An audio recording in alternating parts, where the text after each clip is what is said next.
Պատահական չի, որ այսօր մեր դիմախոսները երբ խոսում են այդ սահմանական բարեփոխումներին դեմ, նրանք խուսափում են խոսել սահմանական բարեփոխումների բովանդակությունից, որովհետև շատ հեշտ է նրանց ցույց տալ, որտեղ հենց իրենց կողմից բավականին շատ բարձրացված,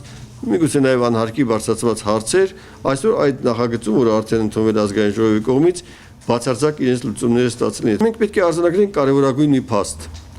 Վերջի 20 տարիների ընթացքում 3 սահմանությունները եւ նրա 2 բարեփոխումները եղել են դինամիկ զարգացող հասարակության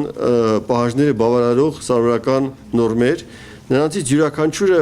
մեկ քայլ առաջ է եղել նախորդից եւ մյուս կողմից նա ապահովել է հասարակության ավելի լայն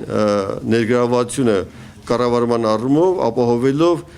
քաղաքացիական հասարակության ձևավորում եւ քաղաքացիական հասարակության կողմից բարձրացված շատ հարցերի պարզաբանում ու ներառում նաև սահմանական մակարդակով։ Ձևաչափերը կլինեն ամենատարբերը, կլինեն բանավեճեր, կլինեն ասուլիսներ, կլինեն հանդիպումներ, կլինեն հանրահավաքներ, այսինքն այն ամբողջ գործիքակազմը, որը քարոզարշավի համար օգտագործում է, մենք կօգտագործենք։ Ես կարծում եմ, որ ժողովրդավարական երկրում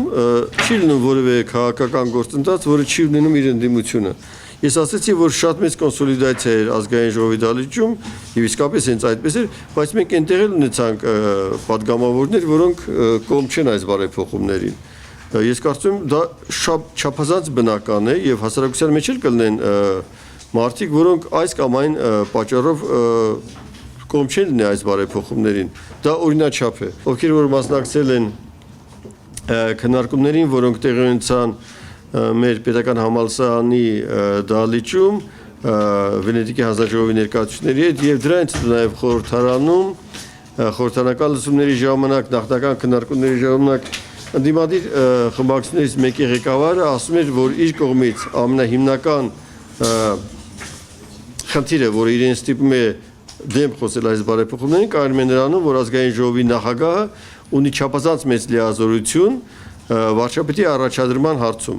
Բազմաթիվ անգամ ասում էր, որ այդ առաջադրման գործառույթը ֆորմալ գործառույթ է, որտեղ դա պետք է հենվի ինչպես սահմանության մեջ գրված է քաղաքական ուժերի ռեալ պաշտպանության վրա, սակայն շարունակում էր պնդել իր տեսակետը եւ տեսեք այդ ձևակերպումը փոխված է այսօրվա սահմանության մեջ, այսինքն այն խնդիրը, որը դարձրել էին իրենք կռվան, որով դեմ էին արտահայտվում այս բարեփոխումներին, չկա։ Հետևաբար ըստ էության դժվար է նրանց համար ասել մի նոր կետ, որտեղ իսկույն հարց կառաջանա, ինչու առաջ այդ կետը այդքան իրանք չէին կարևորում, հիմա են կարևորում, եւ ըստ էության դա է պատճառը, որ նրանք հիմա խուսափում են բովանդակային քննարկումներից։ Եվս մի չափազանց կարևորագույն կետի մասն եմ ուզում ձեր ուշադրությունը բևեռեմ եւ կարժի որ սրա մասին շատ հանգամանալից խոսենք, դա 89-րդ հոդվածն է։ Դա ազգային ժողովի ձևավորման հետ կապված խնդիրն է եւ ըստ էության խորհրդարանական երկրում հենց այդ ձևավորումն է կանխորոշում կառավարության ձևավորումը։ Եվ տեսեք, եթե նախագծում ըստ էության այնպիսի ձևակերպումներ կային, որտեղ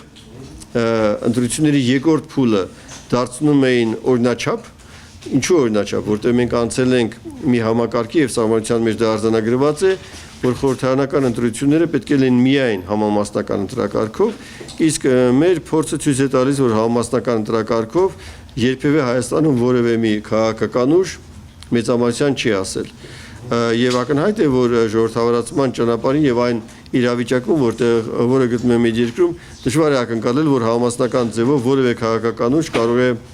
հավաքել 50 եւ ավելի տոկոսներ։ Եվ այս պարագայում երկրորդ փուլի պարտադիր կիրառում իսկապես առաջացնում էր որոշակի դժգոհություններ։ Իդեպ այդ դժգոհությունները հնչում էին ոչ միայն մեր ընդդիմադիրների կողմից, այլև հենց մեր Հայաստանի Հանրապետական Կուսակցության պատգամավորների կողմից։ Իսկ այն ձևակերպումը, որով հիմա դրվում է հարակվի այս